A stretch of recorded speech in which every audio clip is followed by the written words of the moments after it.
Let's say you're walking in the woods and you find a strange hatch in the ground. Do you go down? Welcome to Psychomanteum. I'm Karin Shah.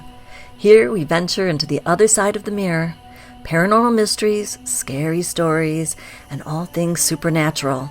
If that sounds like your jam, and if you like what you hear, please drop a like so we can grow. Now, gather round, everyone. A few years ago, I got really into hiking and was, and still am, lucky enough to live near a vast state park with an untold number of miles worth of trails to hike. There were short, easy ones and long, challenging trails that crested peaks with beautiful overlooks. I usually hiked with a friend, but that day my friend got sick at the last minute. I had had a stressful week and was dying to get out into nature. It was summer and the weather was beautiful, so I decided to go out by myself. Mid-morning, I drove to the park, parked my car, and headed up the trail. I had hiked this trail before. It wasn't very technical, less of a hike and more like a walk. It didn't have much elevation, but it had thick trees all around and so many branches overhead that it was kind of like being in a green tunnel the whole way. It was a well-marked loop and didn't meet any other trails, so I just relaxed and enjoyed the peace of a nice summer day. The birds were singing and bees hummed as they bobbed from wildflower to wildflower. I felt my muscles relaxing after my tough week and all my worries falling away. I didn't even have phone service here, so there was nothing to interrupt my relaxation. As the outside world disappeared beyond the trees, I stopped thinking and just fell into a sort of trance, hardly aware of anything except stepping over the roots and deadfall littering the winding trail, and the sun occasionally warming my hair from overhead. Suddenly, something broke my reverie. I stopped in my tracks, rummaging through my memories of the last few seconds, trying to figure out what had drawn my attention. Then I realized two things. One, the summer noises had ceased. Even the whisper of the breeze through the trees seemed muffled. And two, I didn't know where I was. I turned on my axis, scanning the trees for markers. This was a straightforward trail. It meandered in a large loop, but it wasn't more than 2 or 3 miles. I glanced at the sun. It had just started to drop slightly from overhead. It must be mid-afternoon. I dug out my phone, and sure enough, 2:10. I had been walking for more than 3 hours. Even at my desultory pace, I should be back at the trailhead by now. The parking lot was near a pretty busy road, so I strained to listen for cars in the distance. Hearing nothing, I took a large swig of water and evaluated the situation. Since this trail didn't meet any other official trails, I must have mistaken a game trail for the main trail. There was no need to panic. Yes, the park was large enough to get lost in, but I was no more than a few miles in. It had probably been the subconscious realization that I hadn't seen any markers in a while that had pulled me from the trance I had fallen into. No doubt I hadn't wandered too far off the path. All I had to do was retrace my steps back to the real trail. I studied the ground. It had been relatively dry for the last week, so I couldn't see any footprints. But there was a reason I had mistaken this for the trail. It was relatively wide for a game track, and just like the main path, the trees and underbrush were so thick on the edges it was like walking down a tunnel. I turned around and followed the natural channel for about 10 minutes, when out of nowhere, it just ended. I was confused. There were clearly no other trails. What I had been following had to have been the one I had accidentally taken from the official trail, and yet I was surrounded on 3 sides by a green wall. I thought maybe I had somehow crossed the real trail without realizing it, so I turned around again and headed back in the opposite direction, carefully looking for any breaks in the wall. There were none. Several minutes later, I found myself back where I had first realized I'd deviated from the main trail. Frustrated, I tamped down on my growing worry. The parking lot was west. All I had to do was head in that direction, and I would find it. Breaking through the undergrowth wasn't going to be fun, but this was a fairly flat area without any streams or gorges. It was doable. I opened up my compass app, pointed it west, and took a step forward. Then I stared at my phone in alarm. Again I tamped down a bubble of fear. The sun might be nowhere near setting, but it had moved into the west. Admittedly, it wasn't the right time of year when it would set exactly in the west. It would still be close enough. I fought through the trees for maybe a half an hour when all of a sudden the forest opened up. A wide meadow spread in front of me. Forest started up again in the distance, but I wouldn't have to cut through the trees for at least the next 10 minutes or so. I was sweaty and panting from breaking through the undergrowth, so I took the moment to drop into the tall grass and rest. I spent several minutes hydrating and recharging my batteries, then got to my feet, took a step, and immediately tripped. I landed hard enough to knock some air out of my lungs, but I wasn't hurt. I laughed a little at myself. That would have been embarrassing if anyone had been around to see. The perks of being alone in the woods. I rolled onto my hands and knees to see what had tripped me and saw a square metal handle just sticking out of the ground. The mystery of the handle immediately drove everything else from my mind, and I spread the tall grass around the handle and then pulled the dry grass away in handfuls, revealing a rectangular metal hatch in the ground. Puzzled, I spun around looking for any buildings or other man-made structures to explain this strange hatch. Not finding anything, I just stared at it for a long minute, and then something sparked in me, and I had to open that hatch. It was like it called to me.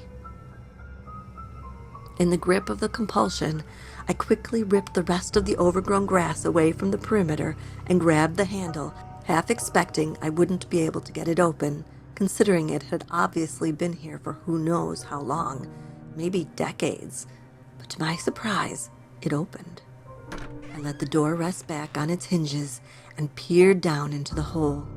I had expected to see maybe a rusty ladder leading down into the darkness, but instead, an actual concrete stairway led down into the ground. And it wasn't dark either. Lights glowed on the walls. At this point, my curiosity warred with my caution. What the hell was this thing?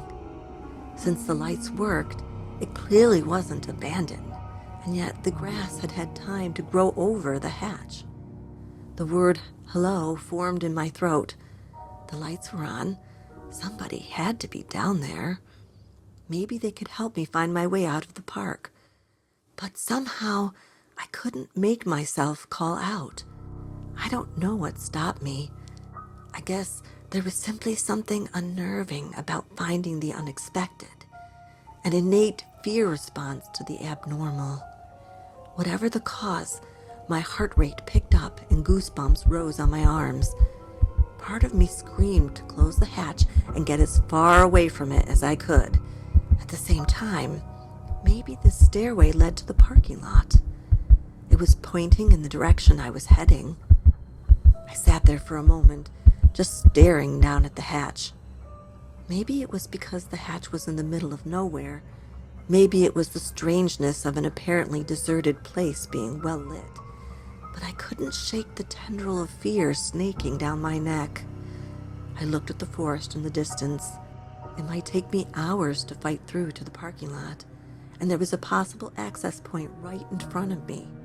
I was being silly. I shook my head at my own ridiculousness and stepped down into the hatch.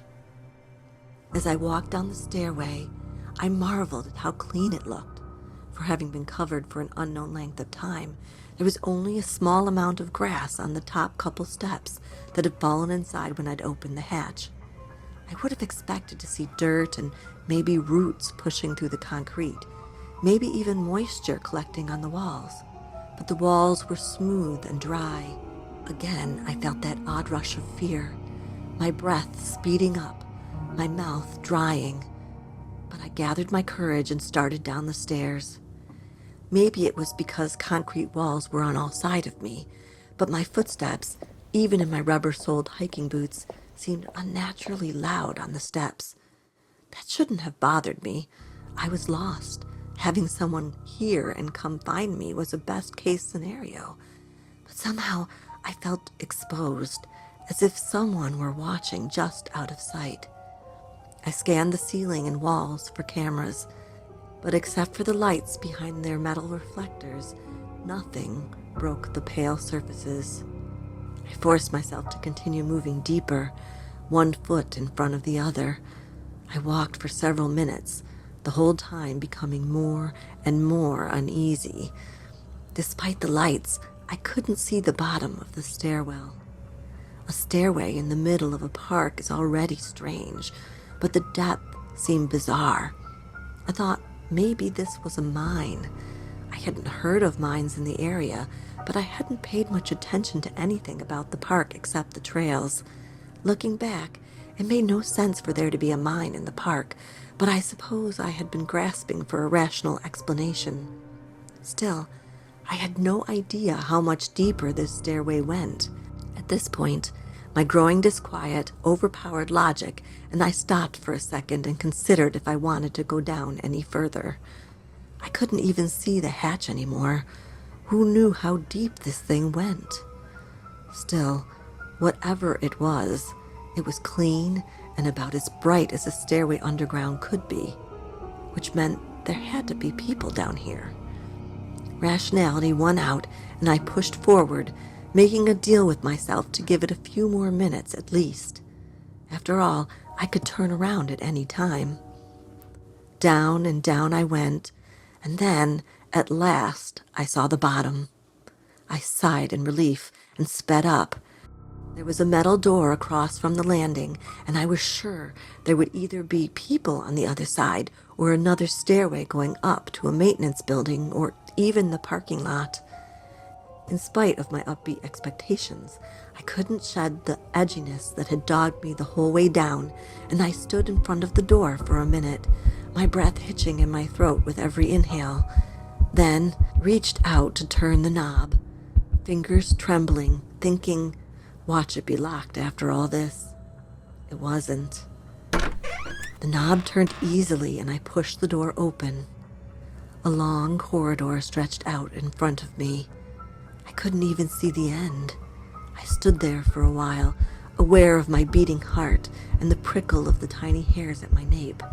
Again, there was that sense of someone lurking only beyond the edge of the area I could see, a palpable feeling of this place being occupied, and yet I saw no one. The urge to call out clashed with the instinct to be quiet. The sound of my footsteps echoing in the hallway made me cringe. I pushed on, bargaining with myself the whole time. I'll go back after just a few minutes, after I've passed just a few more lights, and so on. When I'd walked for perhaps another half an hour like that, I started to hear more than my footsteps. There seemed to be a faint sound coming from up ahead. I swallowed and froze so I could hear better. It was a kind of high-pitched hum. I'd now been underground for maybe an hour total, and the whole time I hadn't been able to hear any sound that didn't come from me. Even though the sound was mechanical, I felt a huge wave of relief and hurried forward, pretty much jogging. Finally, several minutes later, I could see the tunnel ended at another metal door. This one stood open, and I could see a room on the other side. The mechanical whine was louder now. I assumed it was coming from the room ahead. Now the apprehension buried by the sound returned. I slowed down to a crawl as I neared the doorway and peered around the door jamb. Inside, I saw the source of the hum, a large fluorescent light over the most mundane sight you could imagine. An ordinary desk you could find in any office, and this was an office. A desk chair was pulled back from the desk as if someone had just left it. There were no pictures or personal items on the desk, and no computer or anything, but there were papers and pens scattered on the surface. I didn't spend too much time on the desk, because there was another door standing open on the opposite side of the office. Tension stretched over me as I moved to the doorway and gazed inside, finding another hallway that curved almost immediately around a corner. I stopped now. The way forward the whole time had been leading in the direction I needed to go, and it was still possible there were people or a set of stairs around the corner, but it was also possible there were more doors, hallways, and offices. In other words, there was a possibility of getting profoundly lost. I had been turned around on the surface, but not truly disoriented. I had the sun to guide me. Down here, I had no such aid, not to mention no one would know to look for me down here. I listened for a minute to hear anyone or anything around the corner, but I didn't hear anything, not even another fluorescent light bulb.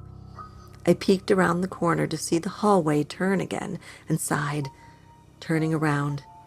Even if there was someone just around that corner or the one after that, I just couldn't take the risk. And beside the logical concern, the ever-present dread crawled up my arms and spine. I couldn't shake the feeling there was something wrong about this place. Before I could leave the office, though, my curiosity overpowered the need to resume my trek to the parking lot. I wanted to know what the hell this place was. I went to the desk and studied the paper-laden surface for clues, only to freeze and stare at a paper on top. My heart raced as I picked it up and stared at it, then tossed it down, stumbled back, and took off down the tunnel, running as fast as I could to the stairs. My mind was in so much turmoil, I barely paid attention to anything as I launched myself up the concrete steps. The bottom had seemed impossibly deep on the way down, but even with the physical demands of climbing the stairs, I reached the top in record time, closed the hatch, and made a beeline toward the west. After fighting through the brush for another half an hour or 45 minutes, I emerged into the parking lot, jumped into my car, and drove home.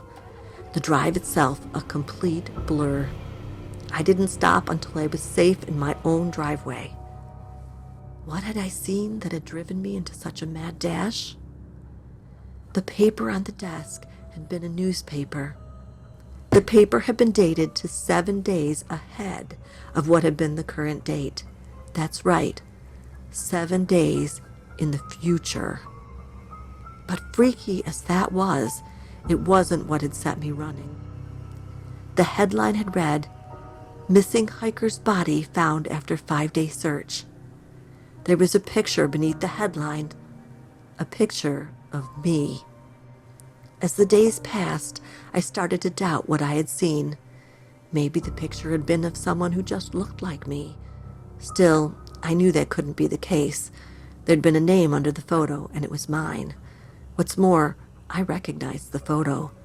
I had taken it only a few days ago and had put it up on social media. My mind fumbled for an explanation and couldn't find one. The closest I could get to a rational explanation was that one of my friends had put that newspaper down there to prank me. But the coincidence of my finding the hatch made that as unbelievable as what I had seen. At last I told myself I had imagined the whole event. But if that was so, I had to account for a missing span of almost 2 hours. Finally, after about a week, I decided I had to go back, find the hatch, and verify what I had seen. I figured it wouldn't be too difficult. I must have left a clear path back through the trees to the meadow. That turned out to be true. I easily found where I'd stumbled into the parking lot, and my bushwhack through the trees and brush had grown back a little, but was still pretty obvious. Now that I was near the hatch, I started to get nervous. Heart pounding, I followed my trail to the meadow. The grass there had sprung back more, but there remained a noticeable channel in the direction of the hatch. I traced my earlier progress through the meadow, expecting to see the hatch any moment. I tracked back through the meadow, my pulse rushing in my ears, and found nothing.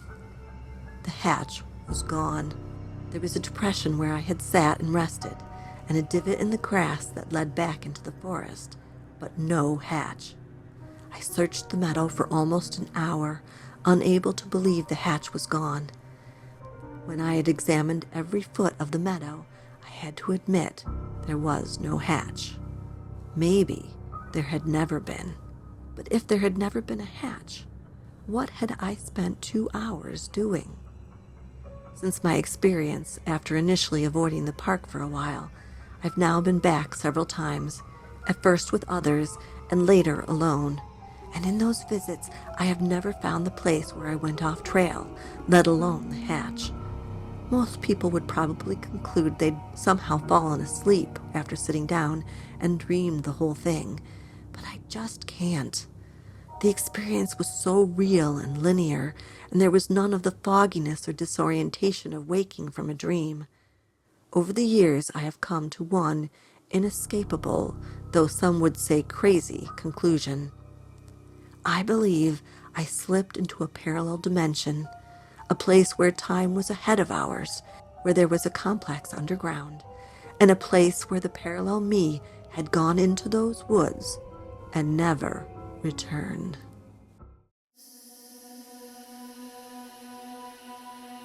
Thanks for listening. Please drop us a like and subscribe.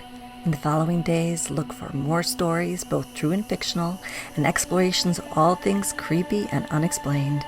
If you have a story to share, drop an email to the address in the description. Until next time, think twice before you look behind you in the mirror. There may be something on the other side.